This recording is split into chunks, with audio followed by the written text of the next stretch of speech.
hasta ahora. Qué bueno venir a Ituzaingó.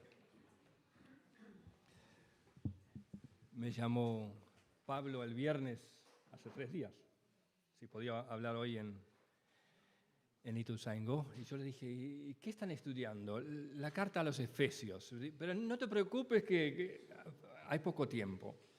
Bueno, gracias a Dios, el año pasado nosotros estudiamos la carta a los Efesios. Justo en la misma época tuvo que hablar del pasaje que nos tocaría hoy. Así que busqué y encontré los viejos papelitos. Y este mensaje lo tuvo que dar después de un viaje a Europa. Visitamos a mi mamá. Y ahí en la iglesia en Holanda compartieron algo que había salido en los noticieros, que después de la pandemia las iglesias tenían 30% menos de asistencia en Holanda. Y fue tan notoria la cosa que hasta salió en el noticiero. Y en el mismo tiempo, los cines habían aumentado su asistencia con 20%. Y ahí el hermano que aquel domingo habló, nos preguntó, ¿qué tiene el cine que la iglesia no tiene? Y nos empezó a explicar que el cine tiene unas butacas preciosas. Yo hace más de 40 años que no veo un cine, así que no sé cómo son hoy, pero él dice que uno reclina la silla, está a sus anchas ahí, puede apoyar los pies, tiene una mesita para poner su pop y todo lo demás. La iglesia no tiene todo eso. ¿Necesita eso para poder competir con el cine? Y ahí nos llevó a 1 Corintios 14. Dice, nadie va a la iglesia, espero, para desenchufarse un poco de la realidad, sino los que van a la iglesia van para buscar a Dios. Y si la iglesia es iglesia, entonces van a decir, Dios está entre ustedes.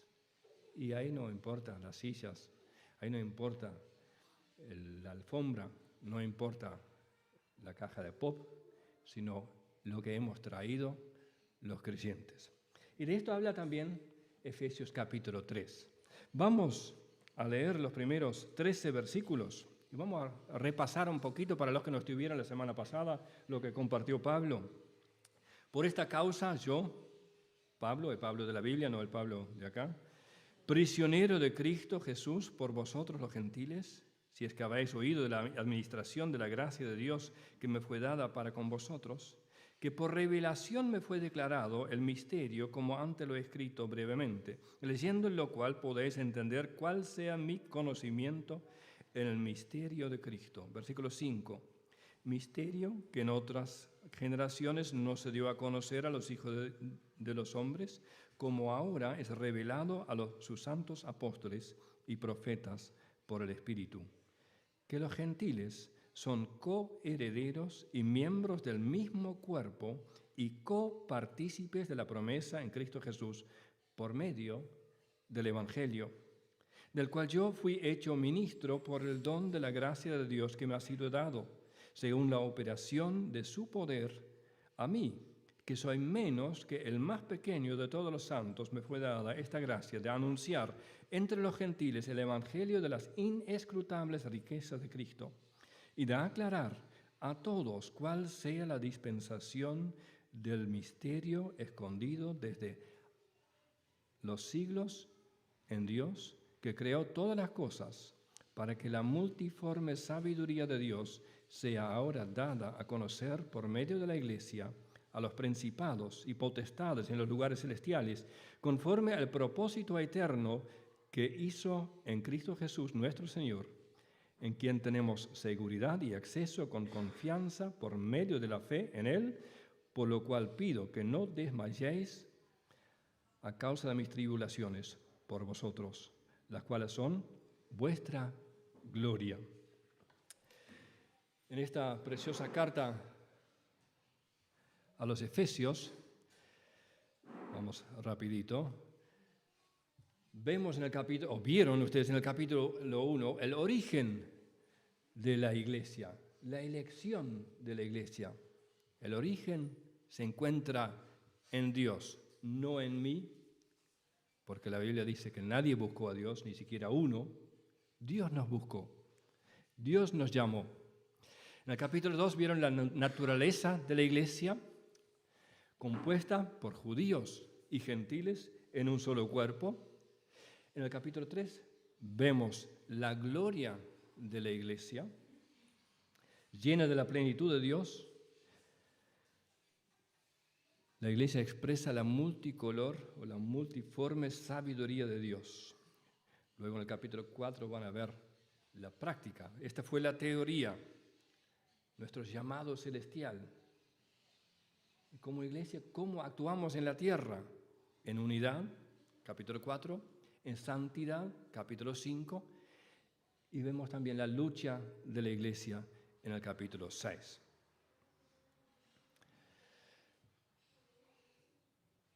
En el capítulo 2 vieron que Él nos dio vida a nosotros cuando estábamos muertos en nuestros delitos y pecados, y nos dimos cuenta que no estábamos solos, porque nacimos en una familia, la familia de Dios. Una familia compuesta por judíos y gentiles, una familia en la cual no hay lugar para enemistades. Solo puedes estar en esta familia si naciste de nuevo. Esta familia es el cuerpo de Cristo. Cristo tomó a judíos y a gentiles e hizo de los dos un solo pueblo. Dice un solo hombre, un nuevo hombre. La iglesia no sustituyó el pueblo de Dios, es algo nuevo. Hay muchos que piensan que la iglesia es la continuación de Israel, pero no es.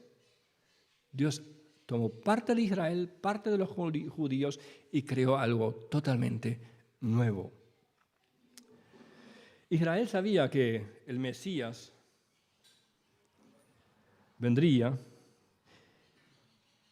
y que su nombre iba a ser Emmanuel, Dios con nosotros.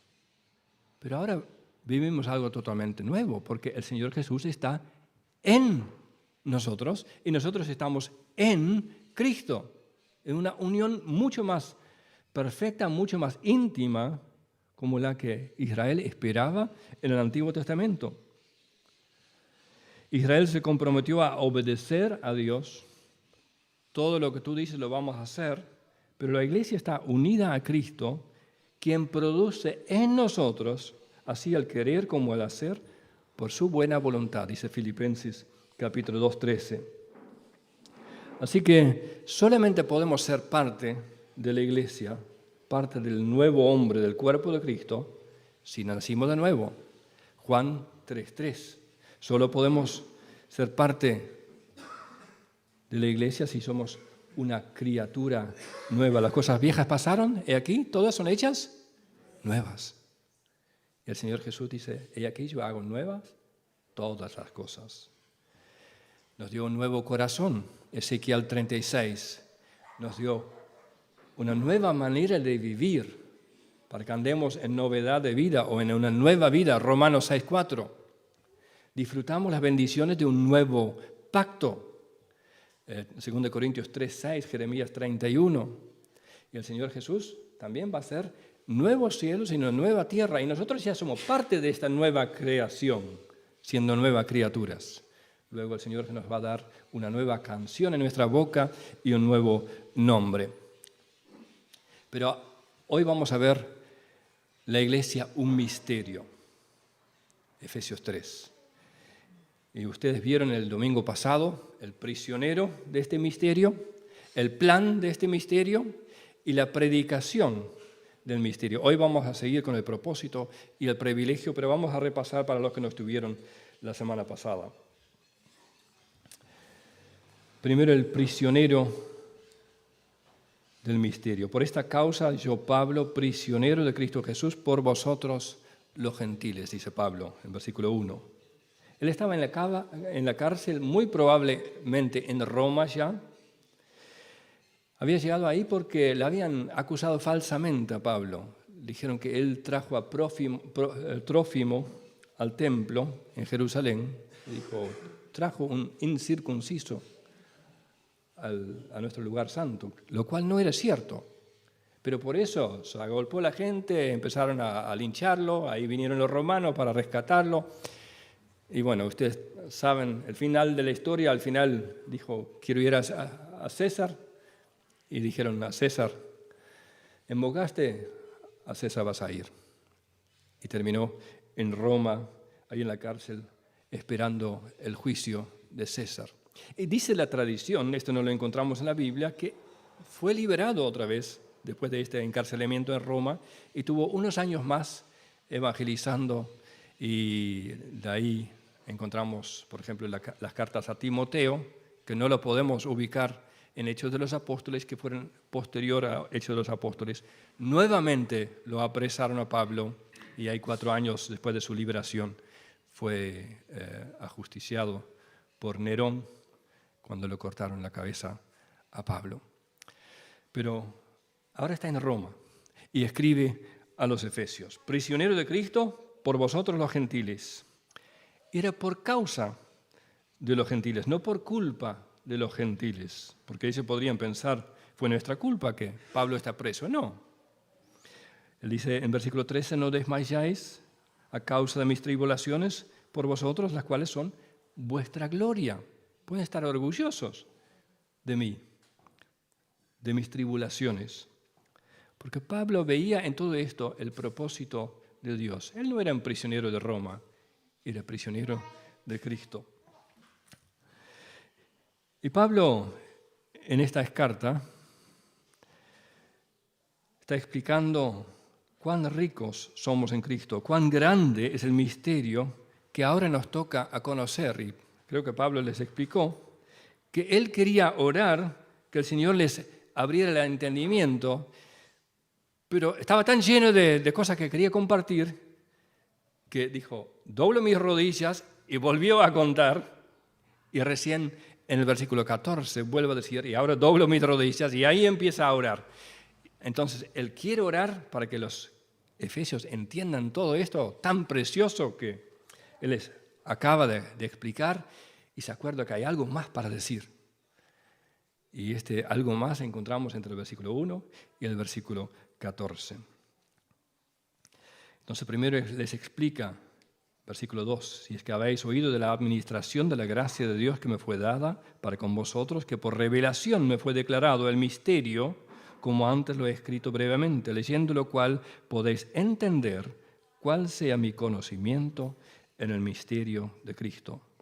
Pablo había sido llamado a ser apóstol de los gentiles, a anunciar las buenas nuevas especialmente a los gentiles. Y el mensaje de Pablo no le vino por mucho estudio, ni por su inteligencia, que por cierto era inteligente, pero no fue por eso que recibió este encargo, sino por revelación. Por eso el versículo 2 habla de administrar la gracia de Dios. Fue un don inmerecido, no fue el producto de su inteligencia ni de su esfuerzo.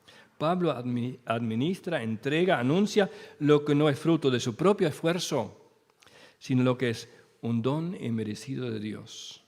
Y esa es la diferencia entre creer en Cristo y cualquier otra religión. Porque el Evangelio es don de Dios. Cualquier religión es esfuerzo humano en intentar de alcanzar a Dios. Pero el Evangelio nos habla de Dios que alcanza al hombre, que busca al hombre y salva al hombre. En cualquier religión uno tiene que, de alguna forma, salvarse a sí mismo. Y esta diferencia no es gradual, es esencial. Hay muchos que dicen, bueno, todas las religiones tienen algo de bueno, algunos más, otros menos. Pero no es una diferencia de graduación, que el cristianismo es un poco mejor o mucho mejor que los otros, pero los otros también son buenos. Es totalmente distinto, es otra esencia. La salvación viene de Dios, viene por revelación. Mi inteligencia no sirve ni un ápice para salvarme. Mi esfuerzo no sirve para nada para salvarme.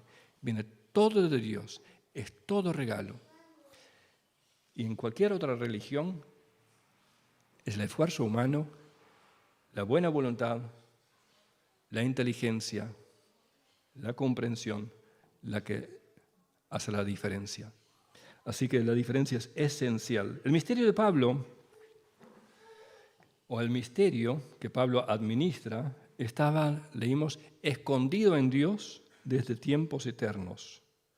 Pero ahora Dios le dio a conocer y podemos y debemos entender y conocer este misterio.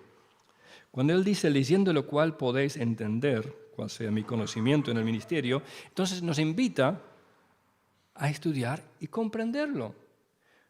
Era algo que estaba escondido en Dios, pero no es algo misterioso en el sentido de que no se puede entender. Ahora que Dios nos lo revela, lo podemos entender y lo debemos saber. ¿Y cuál es este plan del misterio? Versículo 5. Que en otras generaciones no se dio a conocer a los hijos de los hombres, como ahora es revelado a sus santos apóstoles y profetas por el Espíritu. En Colosenses 1:26 habla de este misterio que había estado oculto desde los siglos y edades. Y en Romanos 16 también habla de este misterio, porque Pablo en todas partes habla de esto que es tan precioso. Habla del misterio que se ha mantenido oculto desde tiempos eternos. Aunque en el Antiguo Testamento dice que Dios bendeciría a los gentiles a través de la simiente de Abraham, los judíos siempre pensaban que esto se refería a Israel. Nadie imaginaba que los judíos y gentiles serían unidos al Mesías en pie de igualdad. Esto fue algo que no lo encontramos en el Antiguo Testamento. La iglesia no aparece en las páginas del Antiguo Testamento. Hay paralelos, hay quizás, después uno puede decir, bueno, esto podría ser un indicio, pero en ninguna parte se anuncia la aparición de la iglesia. Era un misterio, algo que Dios guardaba en su corazón. Fueron recién los apóstoles y profetas del Nuevo Testamento que recibieron esta revelación por el Espíritu de Dios. Y estos son los mismos apóstoles y profetas que forman el fundamento, Efesios 2:20, de la iglesia. ¿Y cuál fue este plan del misterio? Versículo 6. Que los gentiles son coherederos y miembros del mismo cuerpo y copartícipes de la promesa en Cristo Jesús, por medio del Evangelio. Coherederos. No sé si alguien acá alguna vez tuvo una herencia, pero si alguien se entera de que un familiar lejano, una tía lejana murió y te llaman, hay una herencia para ti, uno se pone contento. Por lo menos si la tía no me era muy cercana, porque hay uno que se pone triste, pero hay una herencia, no conocí la tía, así que me pongo contento. Y si hay otros familiares, entonces tengo que compartir esta herencia, pero si son más lejanos que yo, igual voy a recibir la mejor parte. Pero si todos compartimos en pie de igualdad, porque tenemos la misma distancia con la tía, entonces tenemos que compartir en pie de igualdad y hay una partecita para cada uno. Y si la familia es grande, me queda poquito. Y ahí uno ya no se pone tan contento. Dice, era tanto y queda tan poco. Pero con la herencia que nos toca a nosotros no pasa lo mismo, porque las riquezas de Cristo son inescrutables, ilimitados. Los judíos al principio tenían problemas con esto, de compartir con los gentiles. Si ustedes leen los Hechos de los Apóstoles, escuchaban a Pablo muy atentamente, muy interesante, hasta estaban a punto de convertirse, y cuando escucharon que era también para los gentiles, no, ahí se equivocó Pablo. Ahí no lo querían escuchar más. Y después a los gentiles les pasó lo mismo, porque en Romanos Pablo les tiene que decir, no se jacten ustedes gentiles frente a los judíos. Ellos han sido puestos a un lado por un tiempo, pero Dios los puede volver a injertar. No sean arrogantes. Somos coherederos Y esto no disminuye la herencia de ninguna manera, porque la herencia es ilimitada. Y no solamente somos coherederos, sino miembros del mismo cuerpo y copartícipes de las promesas en Cristo. Todo lo que viene aún.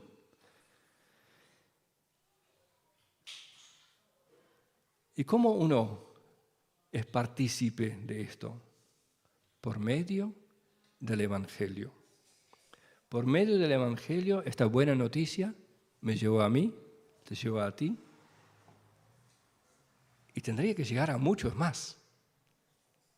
Nos damos cuenta cuán importante es compartir el Evangelio. Y ahí nos llegamos al tercer punto, versículos 7 al 9, la predicación del misterio, que fue el encargo que Dios le dio a Pablo, del cual yo fui hecho ministro por el don de la gracia de Dios que me ha sido dado según la operación de su poder. A mí, que soy menos que el más pequeño de todos los santos, me fue dada esta gracia de anunciar entre los gentiles el evangelio de las inescrutables riquezas de Cristo. Venimos a esto luego. Y de aclarar a todos cuál sea la dispensación del misterio escondido desde los siglos en Dios, que creó todas las cosas. Pablo dice, fui hecho ministro por el don de la gracia de Dios. Para Pablo fue un privilegio poder servir a Dios en la predicación. Su ministerio era un don de la gracia de Dios, un regalo inmerecido. Y él ejecutaba ese don en el poder de Dios. Así que salvos por el poder de Dios y servimos por el poder de Dios. El creyente es salvo por gracia y vive por gracia. A veces tenemos esta impresión, ¿no? Que somos salvos por gracia y después servimos al Señor a puro pulmón. No, también nuestro servicio a Dios lo debemos hacer en el poder de Dios, porque esto es lo que vale. Todo lo que Dios hace y lo que agrada a Dios es hecho por el Espíritu de Dios. Es el Espíritu de Dios que te convenció de pecado, es el Espíritu de Dios que te regeneró y te hizo una nueva criatura, y es el Espíritu de Dios que hace que tú lleves fruto que agrade a Dios. Y no es el esfuerzo humano, no es obra propia. Ministro no es un título, que somos tan buenos en convertir todos los términos cristianos en títulos. Ustedes saben que siervo, grandes siervos y no tan grandes siervos, todo se convierte en un título. Yo estuve una vez en Venezuela y nos entrevistaron ahí en una radio y salí de la cabina y había un muchacho que me dio la mano. Me sorprendió porque no sabía que había alguien detrás de la puerta y me grita, ¡varón! Y yo, sí, soy varón, pero para él era un título de honor, un varón de Dios. Bueno, convertimos todos los términos en títulos de honor. Y en realidad es cierto que somos de Dios, es algo para estar muy agradecido, muy gozoso, pero no es para jactarse. El ministerio no es un título, es una función. El ministro es un siervo. Mismo los ministros de un país son servidores públicos. A veces no se lo ve así, pero son servidores. Cumplen las órdenes que les son encomendadas. Pablo no se consideraba que él merecía ser ministro. Al contrario, se consideraba, ¿cómo dice acá? Menos que el más pequeño. Ustedes miren, están los grandes, los menos, los pequeños, los más pequeños, y el último, por abajo de este, estoy yo. Menos que el más pequeño. Parece que en el griego él inventó una expresión que no existe para mostrar cómo se veía a sí mismo. De todos los santos, yo soy menos que el más pequeño. 6 años antes, Pablo había escrito desde Éfeso a los Corintios, en 1 Corintios 15, yo soy el más pequeño de los apóstoles, que no soy digno de ser llamado apóstol apóstol porque perseguí a la iglesia de Dios. Ahí se sentía entre los apóstoles el más pequeño. Ahora escribe, soy menos que el más pequeño de todos los santos. Y un poco más tarde va a escribir a Timoteo, cuando ya está otra vez en libertad, soy el peor de todos los pecadores. ¿Se dan cuenta? Nosotros tenemos la tendencia de acostumbrarnos del Evangelio. No sé cómo les pasa a ustedes.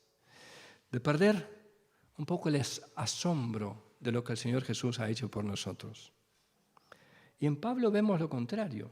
Una creciente admiración por el Señor Jesucristo, una creciente gratitud y una creciente apreciación por los hermanos que los estima como superiores a él mismo y un creciente aborrecimiento de su propio carne o ego carnal. Cada vez más está horrorizado de lo que él mismo es capaz y de lo que él mismo ha hecho en el pasado. Y este no era un autoflagelo medieval donde querían mortificar la carne y ¡ay! Miserable yo, y pisarse para el piso para que otros te digan, no, tan grave no es, sos bueno. No era esta la actitud de Pablo. Pablo estaba tan asombrado de la gracia de Dios, tenía una visión de Cristo cada vez más clara y esto lo hacía exclamar como Isaías, ¡ay de mí!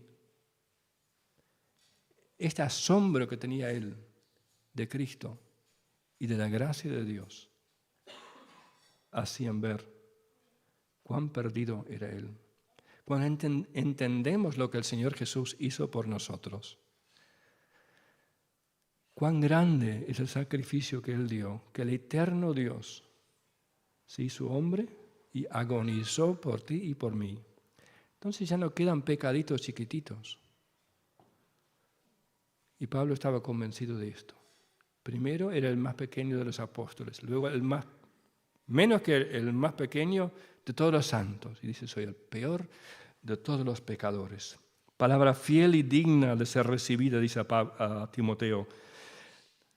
Palabra fiel y digna de ser recibida por todos, que Cristo Jesús vino al mundo para salvar a los pecadores, de los cuales yo soy el primero. Pero por esto fui recibido a misericordia para que Jesucristo mostrase en mí, el primero, toda clemencia, para ejemplo de los que habrían de creer en Él para vida eterna. Así que no hay nadie a quien Dios no puede salvar. Pablo dice, si pudo salvarme a mí, puedo predicar a todo el mundo porque no hay quien Dios no pueda salvar. Soy el ejemplo de lo que Dios puede hacer. Por tanto, al Rey de los siglos, inmortal, invisible, al único y sabio Dios, sea honor y gloria por los siglos de los siglos. Amén. Irrumpe en una alabanza. Y esa fue la predicación de Pablo. Anunciaba las buenas noticias de las inescrutables riquezas de Cristo. Y ahí dice Hendriksen, inescrutables riquezas son riquezas tan inmensurables que no pueden ser rastreadas o investigadas, son los ilimitados recursos de la gracia de Dios en Cristo. Profundidades oceánicas que jamás llegarán a ser totalmente sondeadas. Leemos en Efesios 1:7, o leyeron que el Señor es rico en bondad. Él es rico en paciencia y generosidad, Romanos 2:4. Él es rico en sabiduría y conocimiento, Romanos 11:33. Él es rico en misericordia, Efesios 2:4. Él es rico, o Efesios 3:16, habla de su riqueza en gloria. De Colosenses 3:16, en la NBI, dice que la palabra de Dios es rica, que more en nosotros en toda su riqueza. En Reina Valera dice que more en abundancia en vosotros. Es tan preciosa esta traducción de NBI, que la palabra de Dios mora en ustedes en toda su riqueza. Y Moisés consideraba como mayores riquezas el oprobio de Cristo que los tesoros de Egipto. Las inescrutables riquezas de Cristo. Sí mismo ser maltratado por Él es preferible a los tesoros de este mundo, cuán grandes son estas riquezas que tenemos en Cristo Jesús. Y a veces me parece que somos como quienes tienen un enorme paquete de cheques en blanco, todos firmados. Puedes poner para cada necesidad lo que quieras, está firmado el cheque, inagotable, y no los usamos. La carta a los Efesios es una carta que saca a luz la riqueza de Cristo, y el Espíritu Santo quiere que tú veas estos tesoros y que comprendas, yo soy más rico de lo que yo pensaba. Ese es el título de un libro que una hermana holandesa escribió, una hermana que hacía reuniones de damas en todo el país, y escribió este libro, Más rico de lo que piensas.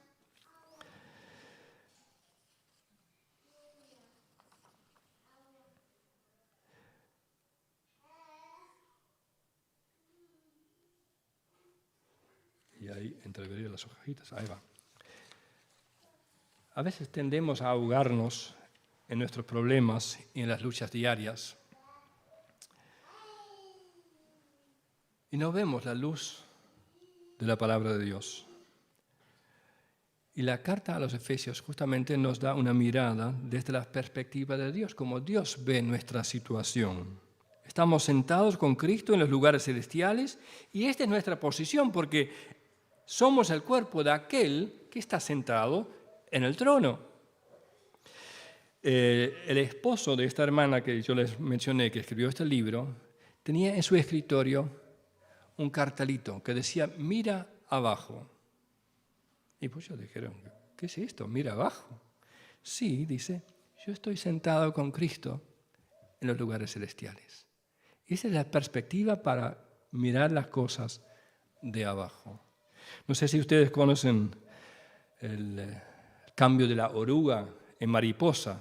Seguro que sí, ¿no? Que la oruga se pone en un capullo, después de un tiempo sale de ahí y es mariposa. Imagínense una pequeña oruga que tiene que cruzar un campo recién arado. Terrones de tierra por doquier, sube un terrón, baja un terrón. ¿Qué hay después? Otro terrón y baja otra vez. Y sube otro terrón y mira y dice, no, imposible. Se convierte en mariposa, vuela por este campo. Dice, pero esto era un problema para mí. Tiene otra perspectiva. Nosotros tenemos que aprender de ver las cosas, nuestros problemas, como Dios los ve. Y cuando hay momentos que estás tan profundamente hundido y no lo ves, lee Colosenses que dice, mira arriba. Si pues habéis resucitado con Cristo, buscad las cosas de arriba, donde está Cristo sentado a la diestra de Dios. Poned la mira en las cosas de arriba. Ahí estamos nosotros sentados con Cristo. Y si volvemos a tener esta perspectiva, lo vemos como una mariposa. ¿Y esto era un problema? Si mi Dios es mucho más grande que esto. A Pablo le fue encomendado la predicación del misterio, mostrar a los gentiles las inescrutables riquezas de Cristo y da a aclarar a todos cuál sea la dispensación del misterio escondido desde los siglos en Dios que creó todas las cosas. Aclarar a todos, iluminar los ojos de todos por medio de la predicación para que sepan cuál sea la dispensación del misterio, para que sepan cuál es la responsabilidad en este tiempo entre Pentecostés, que comenzó la iglesia, y el arrebatamiento cuando termina la iglesia aquí en la tierra. En esta dispensación, en este tiempo que Dios nos da, tenemos una responsabilidad. Dios, habiendo pasado por alto los tiempos de esta ignorancia en otras dispensaciones, ahora manda a todos los hombres en todo lugar que se arrepientan, dice el apóstol. 1 Timoteo, otras traducciones traducen acá dispensación por administración. Desde el punto de vista de Dios, una dispensación es una economía, una administración, y para nosotros es una responsabilidad. Dios trata con el mundo de diferentes formas siempre usando los mismos principios. Antes del Señor Jesucristo, el pueblo de Israel vivía en la dispensación de la ley. Tenían que ir con una ovejita al templo para sacrificar por sus pecados. Pero el principio siempre era lo mismo. Tenían que creer a Dios. Dios había mandado, hagan esto, y ellos por fe llevaban su ovejita al templo y fueron perdonados. El creyente mira a Cristo, el sacrificio de Dios, porque cree a Dios, a lo que Dios ha dicho. En todas las dispensaciones la salvación es por fe, nunca ha sido por obras. Lo único que Dios progresivamente va mostrando el plan de salvación hasta que revela en esta dispensación el misterio de la Iglesia. Y esto para nosotros es una responsabilidad. ¿Cómo tenemos que actuar en este tiempo desde Pentecostés hasta el arrebatamiento? Compartir el Evangelio de las inescrutables riquezas de Cristo. Al igual que Pablo, somos administradores de la multiforme gracia de Dios. Y esto significa que debemos ser fieles con el don que hemos recibido. Y esto lo vamos a ver en los versículos 10 y 11, donde veremos el propósito del misterio. ¿Para qué? Para que la multiforme sabiduría de Dios sea ahora dada a conocer por medio de la Iglesia a los principados y potestades en los lugares celestiales, conforme al propósito eterno que hizo en Cristo Jesús, nuestro Señor. Fue el eterno propósito de Dios manifestar por medio de la Iglesia su multiforme sabiduría en los lugares celestiales, entre otros. Y ahí los ángeles miran a la Iglesia. En 1 Pedro 1:12 dice que las cosas que ahora son anunciadas por el Evangelio son cosas en las cuales anhelan mirar los ángeles. El Señor Jesús promete en Lucas 1:28 que todo aquel que me confesare delante de los hombres, también el Hijo del Hombre le confesará delante de los ángeles de Dios. Y en Lucas 15:10 dice que hay gozo delante de los ángeles de Dios por un pecador que se arrepiente. 1 Corintios 11:10 dice que las hermanas se deben cubrir en la congregación por causa de los ángeles. Los ángeles miran la iglesia. En cuanto a la resolución de conflictos en la iglesia, dice 1 Timoteo 5:21, te encarezco delante de Dios y del Señor Jesucristo y de sus ángeles escogidos, que guardes estas cosas sin prejuicios, no haciendo nada con parcialidad. Porque los ángeles miran la iglesia. Y Dios quiere que la luz del Evangelio se refleje a través de la iglesia. La luz de Dios a través de la iglesia muestra todo lo bello que es la sabiduría de Dios. En el griego se usa la palabra multicolor, la multiforme sabiduría de Dios. Y la iglesia, compuesta por judíos, por gentiles, por ricos, por pobres, por gente de toda nación y de toda etnia, muestra cuán grande es Dios, la belleza de la sabiduría de Dios en todos sus colores. En 1 Corintios 14, yo lo mencioné al principio, versículo 26, dice, ¿qué hay pues, hermanos, cuando os reunís? Cada uno de vosotros tiene salmo, tiene doctrina, tiene lengua, tiene revelación, tiene interpretación. ¿Cuándo se perdió la visión del cuerpo que por la actividad propia de cada miembro recibe su crecimiento para ir edificándose en amor? La iglesia no es lo que hace uno adelante, sino lo que aporta cada uno. Por la actividad propia de cada miembro, la iglesia crece y la iglesia cumple su función en el mundo de mostrar la multiforme sabiduría de Dios. Es un desafío para cada uno de buscar en esta semana en las inescrutables riquezas de Cristo para compartir algo con otros entre semana y para tener algo el próximo domingo para compartir con la congregación en la cena del Señor. Es tiempo de desenvolver estos cheques en blanco y empezar a usarlos. Buscar en las inescrutables riquezas de Cristo para compartir.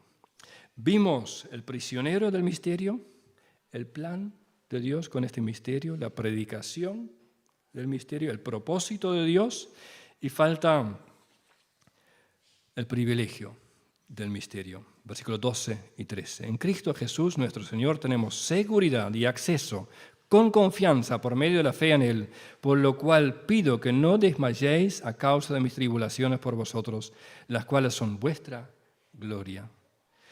Lo grandioso de ser hijo de Dios, de ser parte del cuerpo del Señor Jesucristo, de ser destinado para el cielo, es que en todo momento podemos entrar en la presencia de Dios. Pleno acceso, plena confianza, no serás rechazado. Tienes todo el derecho de ir a Él como tu sumo sacerdote misericordioso y alcanzar misericordia y hallar gracia para el oportuno socorro. Hallar socorro en el tiempo oportuno. En el griego habla del kairos bueno, que a veces nosotros pensamos, cuando oramos, Señor, es tiempo que tú actúes. Y el Señor no responde. Porque lo que para nosotros es el momento oportuno, a veces no lo es para Dios. Y a veces descubrimos que estos tiempos de espera de Dios han sido muy buenos para nosotros. Que Dios respondió, pero en su tiempo, en el tiempo oportuno. Y la bendición fue mucho mayor que si Él hubiera respondido en el momento que yo gritaba y pensaba, Señor, si tú no actúas ahora, está todo perdido. No, no fue así. El Señor tenía otra perspectiva. Así que no se desanimen, dice Pablo, a causa de lo que por ustedes estoy sufriendo. Porque este es más bien un honor para ustedes. Sufro porque les di a conocer el misterio. Y la verdad que valió la pena. Si no lo hubiera hecho Pablo, él no estaría en la cárcel. Y los gentiles seguiríamos perdidos y la multiforme sabiduría de Dios seguiría velada. Así que el hecho de estar sufriendo por Cristo era un motivo de gozo para Pablo. Ahora se veía en todo lugar la multiforme sabiduría de Cristo. A su hijo Timoteo, Pablo le escribiría más tarde, si sufrimos, también reinaremos con él. Y a los filipenses escribe más o menos en la misma época, ahora me gozo en lo que padezco por vosotros y cumplo en mi carne lo que falta de las aflicciones de Cristo por su cuerpo, que es la iglesia. Para Pablo era un privilegio estar unido a Cristo, también en los sufrimientos por el cuerpo de Cristo.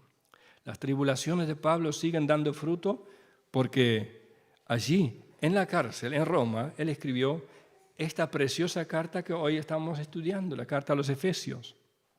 Y así llegó el misterio también.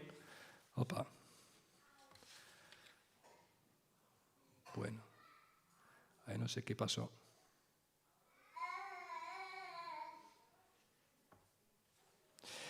Ahí llegó el Evangelio también a nosotros. Por el prisionero del misterio que Dios usó para revelarnos el plan del misterio. Para encomendar también a nosotros la predicación de este misterio y cumplir el propósito de anunciar a través de nosotros la multiforme sabiduría de Dios. Y espero que la palabra de Dios te haya animado por el privilegio de ser parte de este misterio que es la iglesia y que puedas descubrir más y más, y esta va a ser la oración que ahora sigue, las inescrutables riquezas de Cristo, las dimensiones de su amor, todo lo que tenemos en Cristo Jesús, porque verdaderamente somos las personas más ricas que caminan en la tierra. Y qué bueno poder anunciar estas buenas nuevas de salvación, de tener esta perspectiva desde los cielos, donde está Cristo sentado a la diestra de Dios. Padre Celestial, te damos gracias por habernos hecho tan ricos en Cristo Jesús. Y Señor, te pedimos que tú una y otra vez nos abras el entendimiento para ver las dimensiones del amor de Cristo, que sobrepasa el entendimiento. Señor, que podamos nuevamente asombrarnos de tu gracia, deleitarnos en las riquezas en tu palabra, hurgar esta semana en aquellas riquezas inescrutables y compartir con otros lo que encontramos allí. Señor, te damos gracias. En el nombre del Señor Jesucristo. Amén.